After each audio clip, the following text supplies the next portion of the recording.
2년 동안 손주를 헌신적으로 돌봤지만 해외여행은 자기들끼리만 가네요.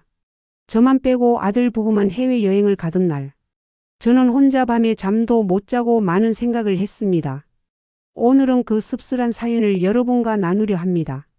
며느리는 결혼 후 곧 임신했고 손주가 20개월 정도 되자 다시 아들과 맞벌이 생활을 시작했지만 육아와 직장 생활을 병행하는 건 힘든 일이었습니다.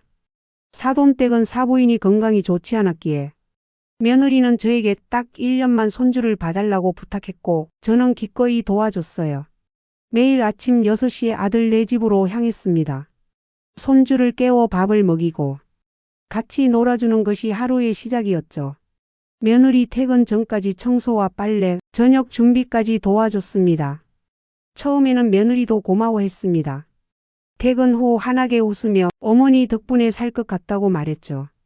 손주 재롱의 힘든 줄도 몰랐습니다. 아들이 주는 용돈으로 손주 옷 사입히는 재미에 푹 빠져 지냈습니다. 그런데 언제부턴가 며느리의 태도가 변하기 시작했습니다.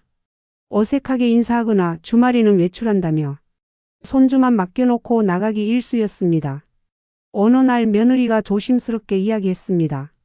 어머니, 이제 저희도 아이 돌보는데 익숙해져야 할 것 같아요. 마치 쫓겨나는 기분이었습니다. 알겠다고 대답한 후 아들네 집에는 일주일에 한 번 정도만 방문했습니다. 손주가 보고 싶었지만 며느리가 불편해하는 것 같아 자제했죠.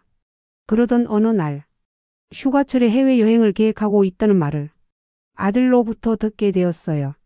아들은 그동안 어머니께서 고생하셨으니 이번 여행에 같이 가자고 하더군요. 저는 기뻐서 해외여행 갈 때 입을 옷도 사고 애들처럼 들떠서 준비를 했더랬죠. 그런데 막상 휴가철이 다가오자 아들이 저한테 전화를 해서 심각하게 이야기하는 거예요. 엄마, 죄송한데 이번 여행은 같이 못 갈 것 같아. 다음 기회에 같이 가면 안 될까? 저는 제 귀를 의심했어요. 하지만 곧 깨달았죠. 며느리의 입김이 작용했다는 것을요. 저는 화가 났지만 그래도 자식이라고 못 이기는 척 그렇게 하라고 할 수밖에 없었어요. 2년 동안 내 손주라고 헌신했는데 저는 그저 당연히 그렇게 해야 하는 존재였을까요? 헌신은 당연한 것이 되고 익숙함은 무례함으로 변질되는 걸까요? 이제 앞으로 아들 내외에게 집착하지 않고 저 자신의 행복을 위해 살기로 했습니다. 아직 건강하고 지금이라도 늦지 않았다고 생각하니까요. 제 이야기가 공감되신다면 좋아요로 응원해 주시고 댓글로 여러분의 생각도 알고 싶어요.